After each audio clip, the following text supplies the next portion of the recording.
Have you ever felt a shiver of dread when your phone rings from an unknown number? We've all experienced it. That brief hesitation before answering. A fleeting moment of uncertainty. But what if that uncertainty was justified? What if the number itself was a harbinger of doom? A digital ghost that latches onto its owner and never lets go. This isn't just a story about a haunted house. It's about a haunted frequency, a string of digits stained with death, and whispered about in the modern folklore of Bulgaria, the story of the phone number that kills. Our story begins with Alex Petrov, a journalist living in Sofia. Alex wasn't a ghost hunter or a believer in the supernatural. Quite the opposite. He was a tech journalist, a man who dealt in facts, figures, and the tangible world of circuits and code. He ran a moderately successful YouTube channel dedicated to debunking modern myths and digital urban legends. To him, stories of curses and hauntings were just a product of human psychology, a collection of coincidences woven together by our pattern-seeking brains. He was about to stumble upon a pattern he couldn't explain away, a legend that refused to be debunked. It was during a late-night trawl for new content that he first saw it. A short, cryptic comment on an old forum post about weird historical facts. The comment simply said, "Look up the cursed Bulgarian mobile number, the real ghost in the machine." Intrigued by the phrasing, Alex began to dig. It didn't take long to find the number. 88088 8088 88. It sounded like a marketing gimmick, a premium number designed to be memorable, but the stories attached to it were anything but. The legend was consistent.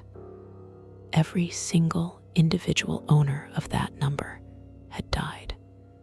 The first owner, according to Alex's research, was Vladimir Grashnov, the former CEO of the very mobile company that had issued the number.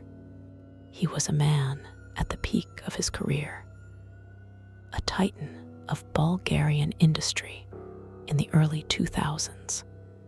He had taken the number for himself, a symbol of his company's success.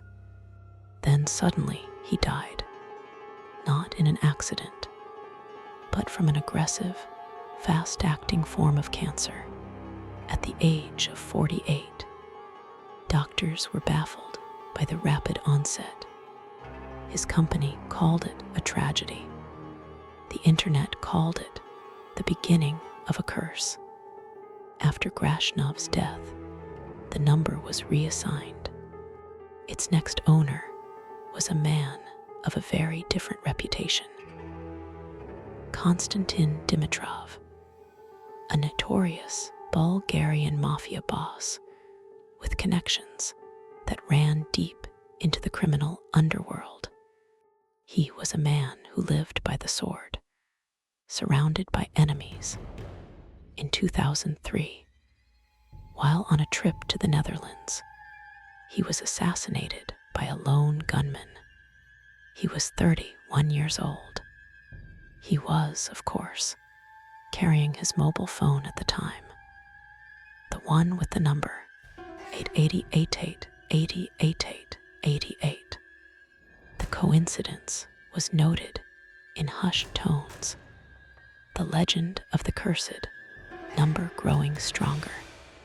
The pattern continued. The number fell into the hands of a third man, Konstantin Dishlev, a businessman who outwardly appeared legitimate. was secretly involved in a massive drug trafficking operation. In 2005, shortly after taking possession of the number, he was gunned down outside an Indian restaurant in Sofia. His death, like Dimitrov's, was a violent end to a dangerous life. But after 3 owners, all meeting untimely and tragic ends, the mobile company finally took notice. The number 888888888 was officially suspended, locked away in their digital vaults, never to be issued again. For Alex, this was the perfect story. 3 deaths, a spooky number, and a corporation quietly memory-holing the whole affair. It screamed of confirmation bias and sensationalism. The men were powerful figures, one with a major illness, the other 2 deeply entrenched in violent criminal enterprises. Their deaths were tragic, but hardly supernatural. Alex decided this would be the subject of his next big exposé. He would methodically dismantle the legend, prove it was all a string of coincidences, and reaffirm his belief in a rational, explainable world. He had no idea he was stepping into a trap from which there was no escape. His investigation began at the source, the mobile carrier. Unsurprisingly, they were completely uncooperative. He was met with a wall of corporate silence. Emails went unanswered. Phone calls were deflected with polite but firm denials. They claimed to have no record of the number ever being cursed, and stated that its suspension was for technical reasons. This denial, of course, only fueled Alex's determination. He knew a cover-up when he saw one, though he believed they were hiding from bad press, not a paranormal entity. He needed to get closer to the story, to touch the source of the legend. Alex started frequenting online forums dedicated to the occult and unexplained phenomena in the Balkans. He posted inquiries, pretending to be a believer, a collector of cursed objects. He dangled the idea of a documentary, of paying for information. It took weeks of navigating through charlatans and trolls, but eventually he got a bite. A private message from an anonymous user. The message was simple and chilling. The number isn't suspended. It's quarantined. I can get it for you, but you must understand, once you answer its call, you belong to it. Alex's rational mind told him it was a scam. Someone trying to sell him a fake SIM card and capitalize on the legend.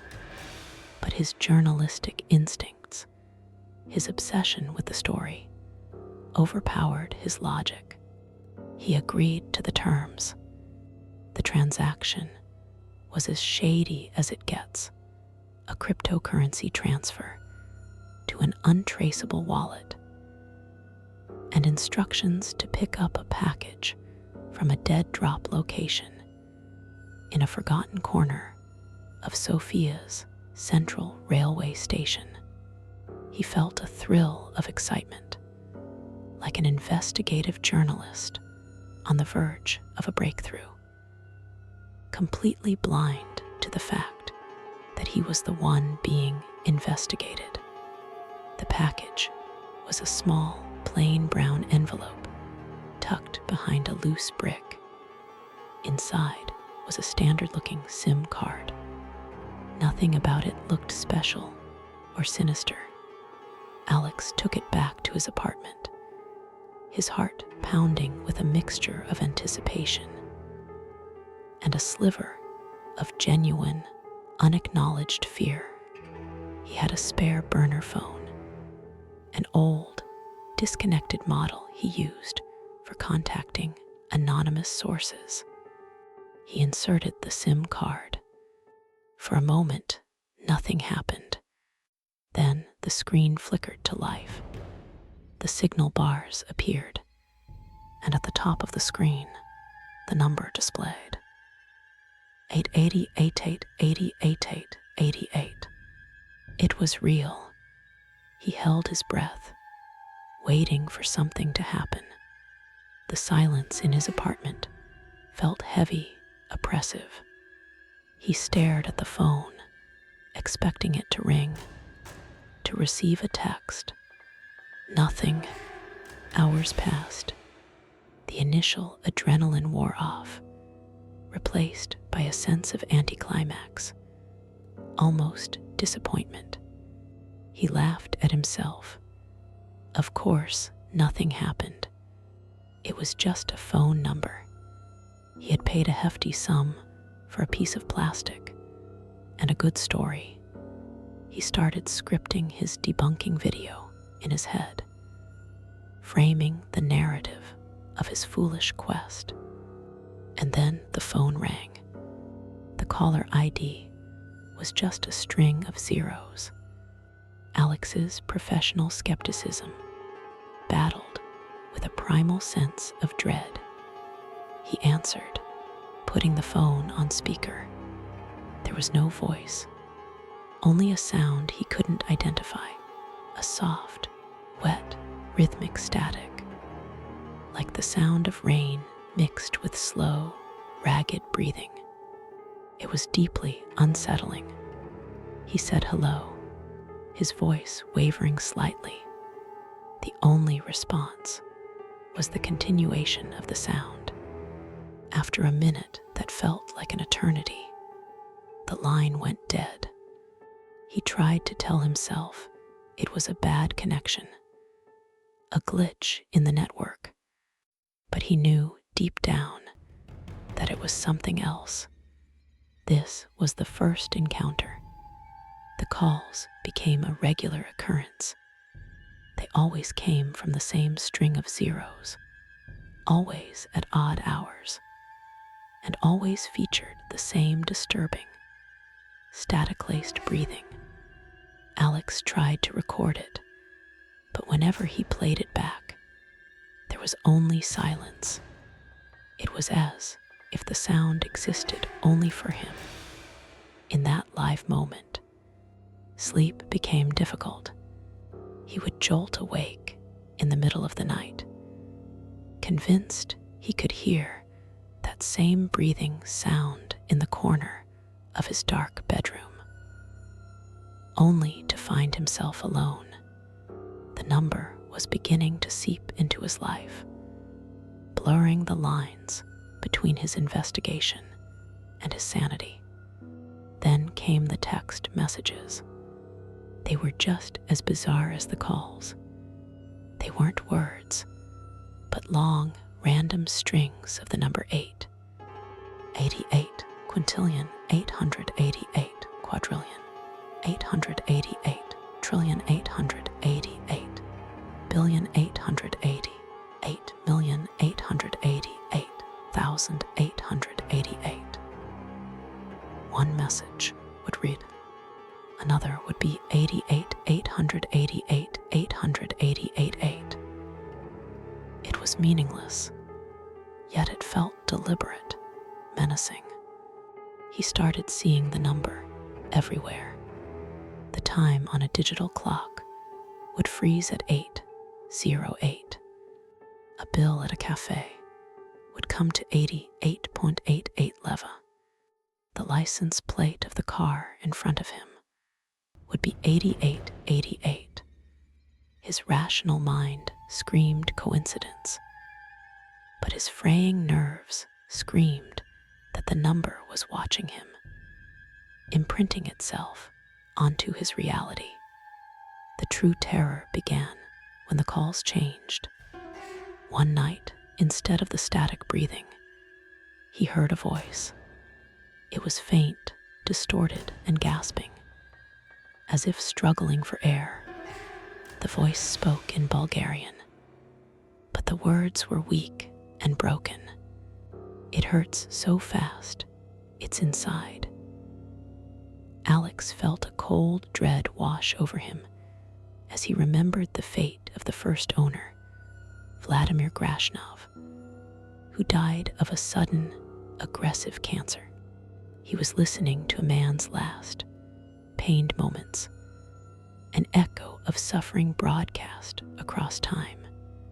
He threw the phone across the room, but he couldn't throw away the sound of that voice. He knew he had to get rid of the SIM card. The story was no longer worth it. His skepticism had evaporated, replaced by a raw, primal fear. He took the burner phone, pulled out the SIM, and took a hammer to it, smashing the small piece of plastic into dust. He felt an immediate sense of relief, as if a physical weight had been lifted from his chest. He swept up the fragments and threw them in the trash, promising himself he would forget the whole thing, delete his research, and never speak of the number 88888888 again. He thought he had ended it, but the curse was not in the SIM card. The SIM was just the key that had unlocked the door. That night, his personal smartphone, the one with his own safe number, rang. The caller ID was blocked. He hesitated, his hand trembling, before answering.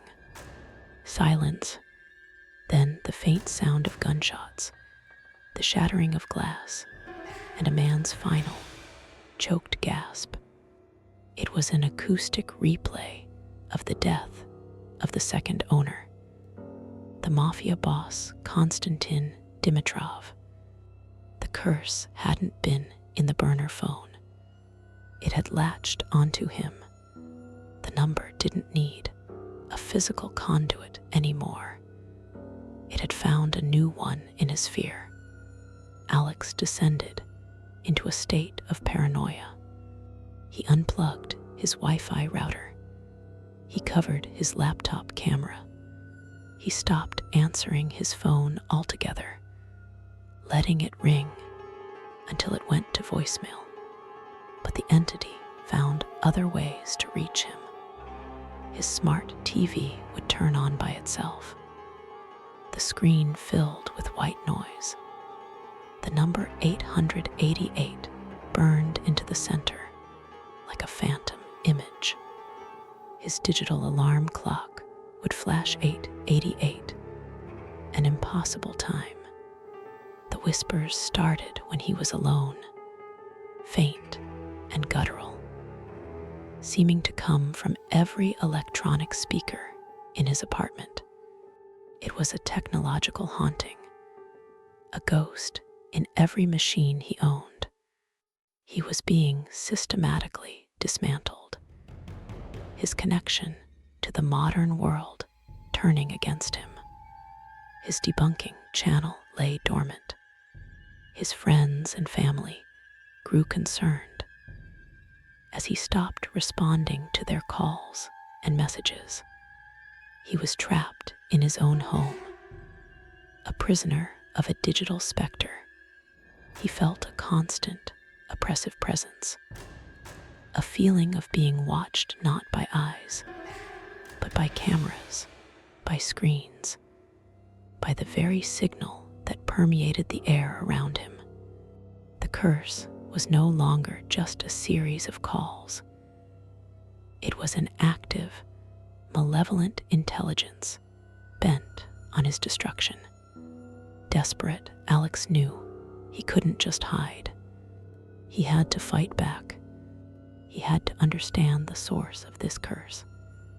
Was it the ghost of one of the owners? Or all of them? Or something older? His research, which he had tried to delete, but now frantically recovered from his hard drive, led him to a new theory. The number itself wasn't the origin. The origin was where the number was born, in the days of early mobile infrastructure in post-Soviet Bulgaria. Certain number blocks were generated and routed through specific network hubs. He traced the 888 block back to a single location. An old, abandoned Soviet-era communications tower on the outskirts of Sofia, near the foot of Vitosha Mountain.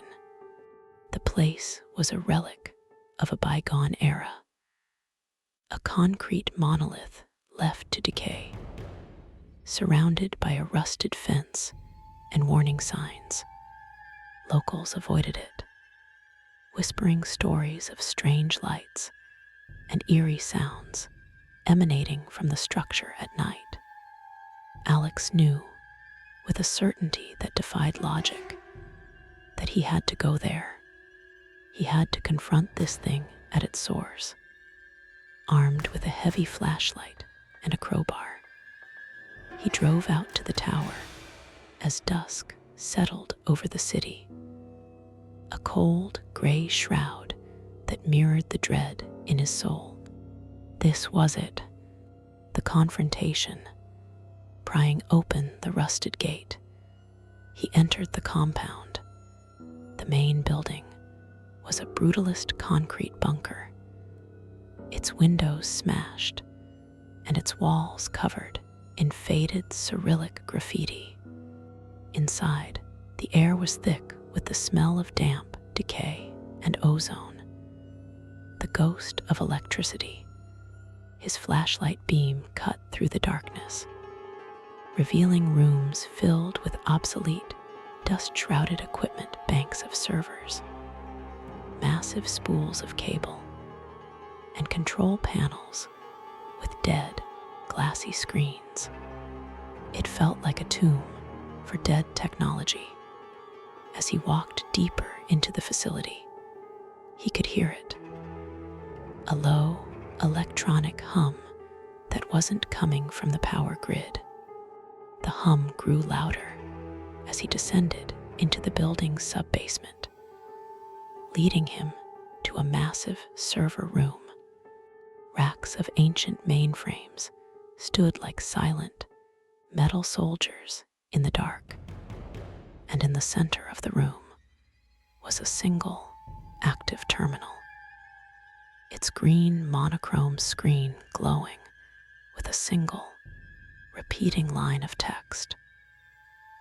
8,888,888,888,888,888. The low hum was coming from this machine. As Alex approached, his own phone, which he had brought with him, burst to life in his pocket, its screen flashing violently, the speaker emitting a deafening shriek of digital static. The air in the room grew intensely cold. The humming from the server intensified into a roar. The lights on the dead equipment all around him began to flicker on and off in a frantic, rhythmic pattern. 8 flashes, a pause, 8 flashes. It was a heartbeat, a digital heartbeat. Alex realized his mistake. It wasn't the ghost of a person. It was the machine itself, or something inside it, a consciousness born from the network, an amalgamation of the pain and violence of the men who had carried its number, a digital echo that had gained sentience and malice. From the glowing screen of the central terminal, a figure began to emerge. It wasn't solid, but composed of static, glitching pixels and fragments of light. It was a vaguely humanoid shape, its form constantly shifting and distorting. Its face, a horrifying swirl of corrupted data. It raised an arm made of crackling electricity, and every phone and screen in the room, including the one in Alex's hand, displayed the same image. His own terrified face, captured by the phone's camera. The entity let out a sound, not through the air, but through the speakers, a cacophony of all the voices he had heard, the pained gasps, the gunshots, the screams of terror, all blended into one soul-shattering roar. The confrontation was a battle of wills. The entity didn't physically attack him. It attacked his mind. It flooded his senses with the final, terrifying moments of its previous victims. He felt the crushing pain in Grashnov's chest, the shocking impact of the bullets that killed Dimitrov, the blinding panic of Dishlev's last seconds. He saw flashes of their lives, their greed, their violence, their rage. The entity was trying to absorb him, to add his consciousness, his fear, to its collective. He was losing himself, his identity dissolving into the digital noise. In a final, desperate act, Alex fought back not with force, but with logic. It was a creature of technology. He looked around and saw a fire axe in an emergency case on the wall. While the entity reeled from his mental resistance, he shattered the glass, grabbed the axe, and turned not to the ghostly figure, but to the server that was its heart. He swung the axe with all his remaining strength, again and again, smashing the ancient machine, severing cables, and destroying the glowing terminal. With each impact, the digital specter convulsed and glitched, its roar turning into a high-pitched scream of dying data.